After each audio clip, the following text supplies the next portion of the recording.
France के राष्ट्रपति Emmanuel Macron 3 दिन की भारत यात्रा पर मुंबई पहुंच चुके हैं। प्रधानमंत्री नरेंद्र मोदी जी ने उनका गर्मजोशी से स्वागत किया है। मैक्रोन 17 से 19 फरवरी तक भारत में रहेंगे। वे अपनी पत्नी ब्रिजिट मैक्रोन के साथ मुंबई पहुंचे, जहां महाराष्ट्र के राज्यपाल आचार्य देवव्रत और मुख्यमंत्री देवेंद्र फडणवीस ने उनका स्वागत किया। दोनों नेताओं के बीच डिफेंस, आर्टिफिशियल इंटेलिजेंस और स्ट्रेटेजिक पार्टनरशिप पर इन डेप्थ डिस्कशन होने वाला है। यह मैक्रोन की भारत की चौथी यात्रा है। इस बार फोकस डिफेंस सेक्टर में न्यू डील्स और ज्वाइंट प्रोडक्शन पर है। आइए समझते हैं कि इस मुलाकात में क्या क्या महत्वपूर्ण मुद्दे शामिल हैं जो आपके लिए बहुत ज्यादा इंपॉर्टेंट हैं, आपके एग्जामिनेशन पॉइंट ऑफ व्यू के लिए भी और आपके इंटरनेशनल रिलेशन को भी आगे मजबूती देने के लिए। साथियों, अगर हम बात करते हैं तो इसी बीच प्रधानमंत्री मोदी जी ने एक्स पर मैक्रोन का स्वागत करते हुए क्या लिखा कि भारत आपका स्वागत करता है, हम अपनी रणनीतिक साझेदारी को नई गति देना चाहते हैं, जल्द ही मुंबई और फिर दिल्ली में मिलेंगे मेरे प्रिय मित्र। इसी का जवाब देते हुए मैक्रोन ने भी विमान से भारत आते समय पोस्ट किया कि वे business, economic, industry, culture and digital sector के लीडर्स के साथ आए हैं ताकि दोनों देशों के बीच कोऑपरेशन और इन डेप्थ हो सके। इस यात्रा में मैक्रोन मुंबई में एआई इंपैक्ट समिट में हिस्सा लेंगे और फिर दिल्ली में बायलैटरल टॉक की बात यहाँ पर की गई थी। साथियों, इस मुद्दों की अगर हम बात करते हैं तो यहाँ पर एआई से लेकर रक्षा तक सभी चीजों पर डिस्कशन किया जा रहा है। आर्टिफिशियल इंटेलिजेंस की अगर हम बात करते हैं तो दोनों देश एआई के क्षेत्र में मिलकर काम करना चाहते हैं। भारत और फ्रांस मिलकर न्यू टेक्नोलॉजीज को डेवलप करना चाहते हैं और जिससे ग्लोबल लेवल पर सही तरीके से हम इस्तेमाल सुनिश्चित कर सके, इस पर काम किया जाएगा। एआई समिट इसी दिशा में एक बहुत बड़ा कदम माना जा रहा है। दूसरा इंपॉर्टेंट जो इशू रहेगा वो रहेगा डिफेंस कॉर्पोरेशन पर। डिफेंस कॉर्पोरेशन में चाहे हम ओल्ड डील्स की बात करें, चाहे न्यू प्रपोजल्स की बात करें, सभी पर फोकस किया जा रहा है। इस बार भारत और फ्रांस के डिफेंस रिलेशनशिप जैसे कि आपको पता है कि बहुत पुराने और मजबूत रहे हैं और France is a trusted defence partner of India. तो इस बार के डिस्कशन में जो मेन फोकस है वो किन मुद्दों पर है, आइए समझते हैं। तो सबसे पहला मुद्दा इसमें डिफेंस कॉर्पोरेशन को लेकर रहेगा राफेल फाइटर जेट पर। 2016 में भारत ने फ्रांस से 36 राफेल जेट खरीदने का सौदा किया था। ये विमान भारतीय वायुसेना में पहले से ही सेवाएं दे रहे हैं। अब डिस्कशन ये हो रहा है क्या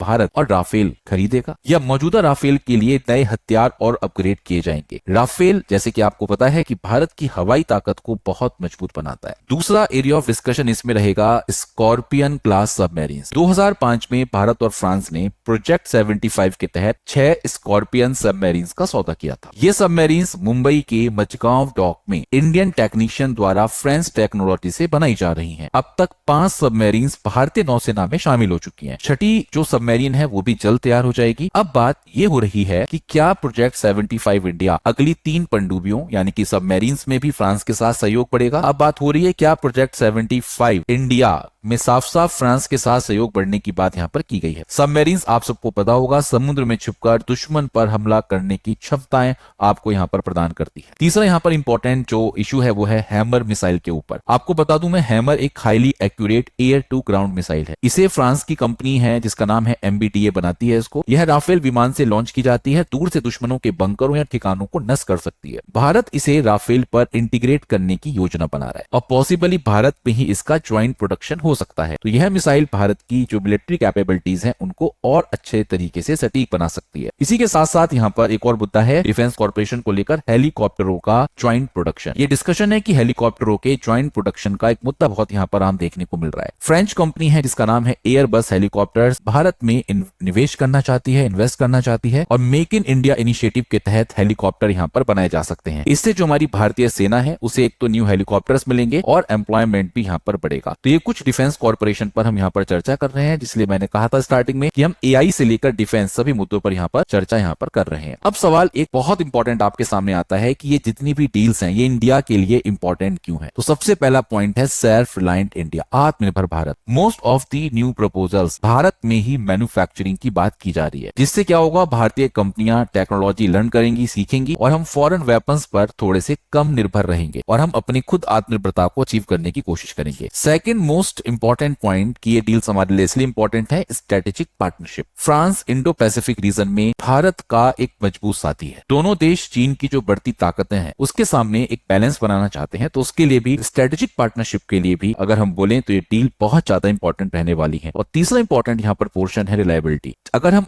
दूसरे देशों की तरीके से बात करें तो कभी भी फ्रांस मोस्टली अपनी डील्स को डिले नहीं करता, और जो टेक्नोलॉजी ट्रांसफर करने की बात की जाती है तो उसमें हमेशा से वो लिबरल रहा है। तो एक विश्वसनीयता का सवाल भी हमारी इन डील्स को इंपॉर्टेंट बनाता है। तो साथियों, मैं आपसे कहना चाहूंगा यहाँ पर कि मोदी मैक्रोन की ये मुलाकात जो भारत और फ्रांस के जो बीच में रिलेशंस हैं उसको न्यू हाइट्स देंगे। इसके साथ साथ डिफेंस डील्स के साथ साथ हम AI, trade, culture and climate change जैसे इशू पर भी हम यहाँ पर सहमति बनाएंगे। इसके साथ साथ अगर हम बात करते हैं तो दोनों लीडर्स आर ओल्ड फ्रेंड और उनकी मुलाकात से दोनों देशों को फायदा होगा। आने वाले दिनों में भी कई बड़े अनाउंसमेंट्स की यहाँ पर उम्मीद है। Thank you so much guys.